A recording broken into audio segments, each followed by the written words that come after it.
দীর্ঘ সময় চুপ করে থাকাটা মারেফতের পরিচয়। যখন আপনি চুপচাপ থাকবেন, খুব বেশি কথা বলবেন না, বেশি অপ্রয়োজনীয় কথা বলবেন না, প্রয়োজনীয় কথা বলবেন, আল্লাহর পক্ষ থেকে আপনার কলবের উপরে ইলম আসবে। ইলমের জন্য আল্লাহর পক্ষ থেকে আসবে সব।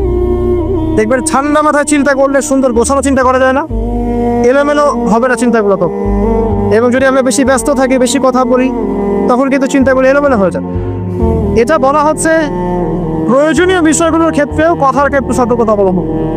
তাহলে অপ্রয়োজনীয় যে কথাগুলো আছে, যে গীবত, পরনিন্দা, পরচর্চা, অহেতুক মিউজিক শোনা বা অহেতুক কাব্য চর্চা, অহেতুক উপন্যাস, এগুলোর কি মূল্য আছে? তাও যখন প্রয়োজনীয় ক্ষেত্রে আল্লাহ পাক বলছেন আলাইকা বিতুল ইসলামতি, তোমার উপরে দীর্ঘ নীরবতাকে ওয়াজিব করে নাও, তাহলে অপ্রয়োজনীয় গাল গল্প, আড্ডাবাজি, যে আমরা চায়ের দোকানে করছি, ক্যারাম খেলতে খেলতে করছি, লুডো খেলতে খেলতে করছি, অহেতুক আড্ডাবাজি করছি, ফ্রেন্ড সার্কেল একত্রিত হলে অনেক অহেতুক গল্প হয়ে যায়।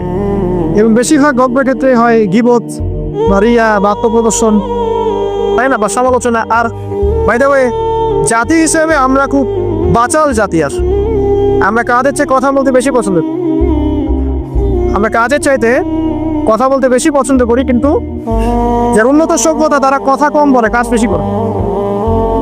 আমরা কাজের চেয়ে কথা বেশি বলতে পছন্দ করি, এবং কাজ যদি কোনো একটা করেছে দিই, যদি কাজ হয় 5 ডিগ্রির, আমরা কথা বলতে শুরু করি 100 ডিগ্রি।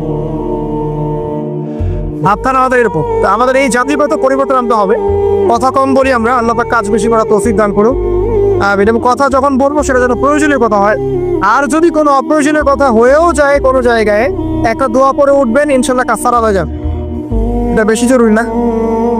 এটা বেশি জরুরি। তো যখন কোনো জায়গায় বসলেন,